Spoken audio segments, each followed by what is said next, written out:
Hi மக்களே, அம்மாஸ் இன்ஃபோலேருந்து சுலோச்சனா அம்மா பேசுகிறேன். இன்றைக்கி திருவண்ணாமலையில் தீபம் ஏற்றுவது எப்படி என்பது பற்றி கூறப்போகிறேன். திருவண்ணாமலையில் கார்த்திகை தீப விழா 10 நாட்கள் நடைபெறும். 10வது நாள் திருவண்ணாமலையில் தீபம் ஏற்றப்படும். முதலில் அண்ணாமலையார் கற்பக்கிரகத்தில் வைக்கப்படும் கற்பூரம் ஏற்றப்படும். அதிலிருந்து ஒரு நெய் விளக்கு ஏற்றப்படும். அந்த நெய் விளக்கை கொண்டு 5 விளக்குகள் ஏற்றப்படும். இதேபோல் அம்மன் சன்னதியில் 5 விளக்குகள் ஏற்றப்படும். அவை பஞ்சசக்திகள் எனப்படும். சுவாமி சன்னதியில் ஏற்றப்படும் 5 விளக்குகள் பஞ்சமூர்த்திகள் எனப்படும்.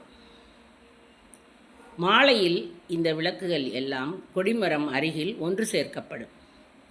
திருவண்ணாமலையில் அதன் பின் தீபம் ஏற்றப்படும். இந்த தீபம் சர்வாலய தீபம் எனப்படும். இந்த திருவண்ணாமலையில் ஏற்றப்படும் தீபத்தை பார்ப்பவர்களுக்கு 21 தலைமுறைகளுக்கு முக்தி கிடைக்கும். வேறு எந்த விழாவிலும் இதைப்போல் இல்லை. பார்ப்பவர்களுக்கு மட்டும்தான் முக்தி கிடைக்கும். அண்ணாமலைக்கு மட்டுமே இந்த தனி சிறப்பு உள்ளது.